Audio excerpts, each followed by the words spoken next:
Hi, you are watching Creativity is Key, PX. Now, after filming my final episode for my 4-part series of reviews for the book Steelheart by Brandon Sanderson, I realized that each video was becoming more summary of what happened in the book and less analysis, as the book picked up and more was happening in each section. So, I decided that I wanted to make a video that was just analysis, and to do that, I decided I wanted to bring in my brother. How did I get here? Oh, I poofed you in using editing magic. Okay. So, what are we doing? Oh, well, after looking at the 4 episodes of my 4-part series of book reviews about the book Steelheart by Brandon Sanderson, I decided that I wanted to make a video that was more just analyzing the book. And I decided I would do that by doing an unscripted talk with you. Oh, okay, sure. So, I wanted to start this off by talking about the metaphor of how Steelheart's weakness is he can only be hurt if someone isn't afraid of him. Yeah, well, I mean, a lesson that a lot of stories try to teach us is that, you have the only way to overcome an obstacle is to overcome your fear of the obstacle. And so this book, making that be his weakness, kind of just very much emphasizes that point of that the only way to defeat someone is once you have overcome your fear of him, and in that you finally get the strength to be able to overcome them. It's interesting. I just thought about how the book Ender's Game actually takes that one step further, that Ender, in order to defeat his enemies, he tries to truly understand them and love them the way that they love themselves. And only when he loves them that way can he understand them enough to destroy them. Yeah, that would then be the next evolution, although that's getting a little off topic from this, but yeah, that would be the next evolution. But this is kind of more taking that concept and then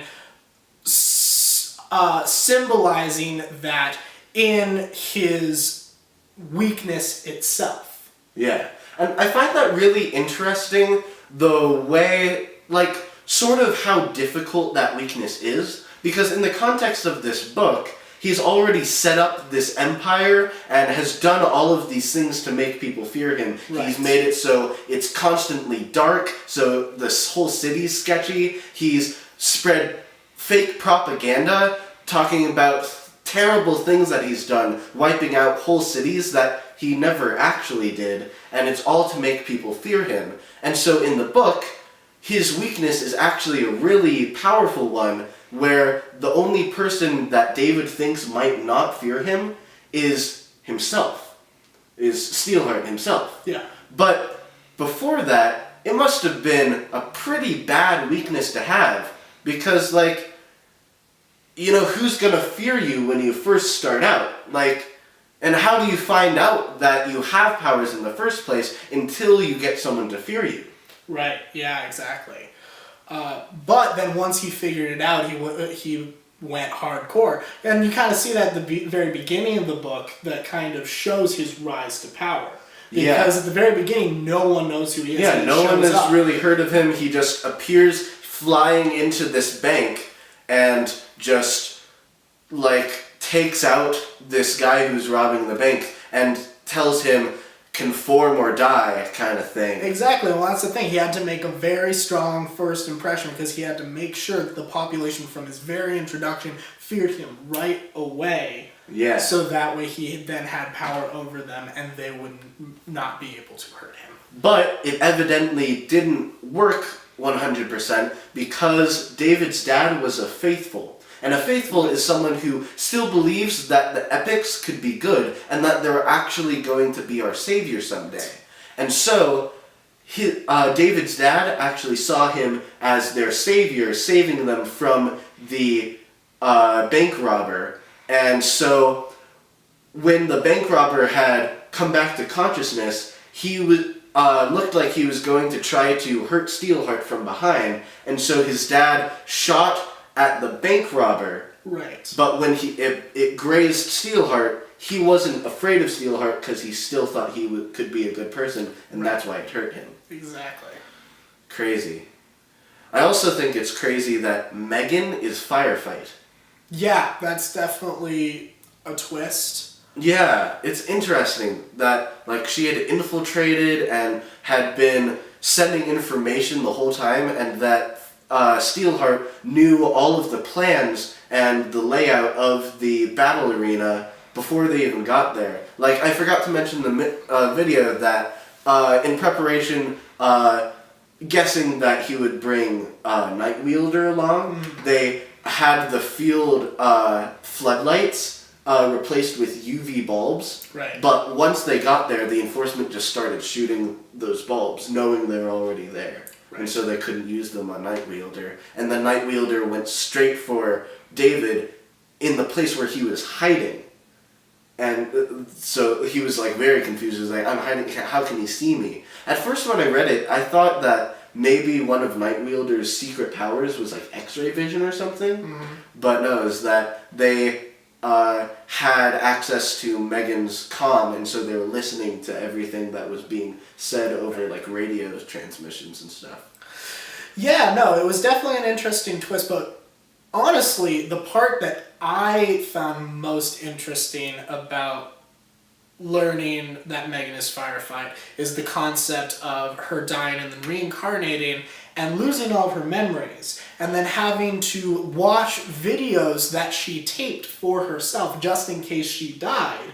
Yeah. In order to basically have to re-remember her whole life. Uh-huh. And I thought that was a very interesting concept because it kind of makes you think, you know, how much of yourself are you now? Because you're basically trying to piece back together who you are solely on footage of yourself and your actions. But you can't remember what you were thinking. Intent behind those actions. Behind those actions, what you're really thinking, because, you know, people are not always honest. People don't always tell the truth. And so all she's going on is what she's telling people. That's not the full story, because she can't remember whether or not she was lying in that instance or not. Because she was a spy. Because she was a spy. And so I would imagine that would take months of looking through those videos trying to figure out who you are and what you're doing. And even then, it's only an approximation. So that whole... And that's why Megan said, I'm not going with you. I need to take a lot of time to figure this out, figure out who I am. And so I'm not going to go with you on this helicopter, and you can just leave. But I mean, it's a fascinating topic, and I haven't read the books that have come afterwards, so I have no idea if the books that come after this first one follow Megan more. But I hope so, because that would be, I'd like to read it. You could make a whole movie just based on that premise of someone trying to, you know, reconnect their life, and all they have is videotapes of themselves to try to figure out who they are and what they're doing. I feel like there probably are some movies like that, just about like people with amnesia.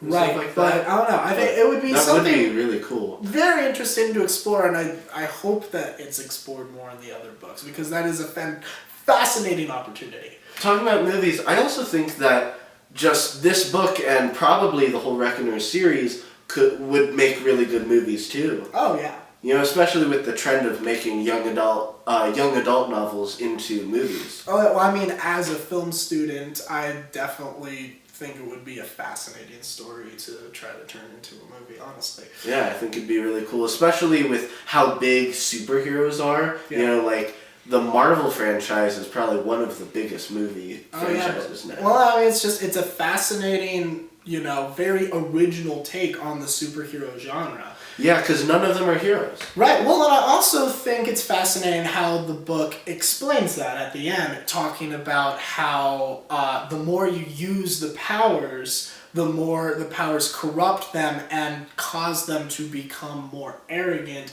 and narcissistic, which then leads to all of the epics turning into villains, you know, narcissistic assholes. I think you can say that. It's fine. But well, and what's interesting is that we find out that Prof is an epic, which is so cool and he has a lot of powers. He can heal people, he can make energy fields, and he can vaporize non-organic matter into dust. Like, that's crazy. But he's also such a cool guy that he realized in time that his powers were messing with his head, and so he was able to stop himself from using his powers too much before he loses himself and becomes some narcissist. Well, I kind of see it as, this metaphor for absolute power corrupts absolutely, And in this, it literally does. Like, it's a literal thing, like, actual causation. The power physically causes you to become corrupt. It's kind of like the dark side slowly corrupting Jedi, turning them to Sith in Star Wars. Same kind of concept. And then Prof, symbolizing, someone who's finally strong enough to be able to overcome that temptation and, have this immense power and choose not to use it for knowledge of the monster that he would become if he did so. Yeah. It's furthering the Star Wars thing. He's almost like Mace Windu, who is one of the only Jedi who partly uses the dark side of the Force, but doesn't let him take control. It doesn't take control of him. Yes. Okay, so I think that's gonna be the end of this conversation, so make sure to like, comment, and subscribe. Also, make sure you press the notifications thing on the subscribe button, because hopefully I'll be coming out with new videos, something completely different. Hopefully something like, I don't know, like song covers, because I really love to sing. So anyways, remember, creativity is key, and peace out. Yeah, peace out, guys.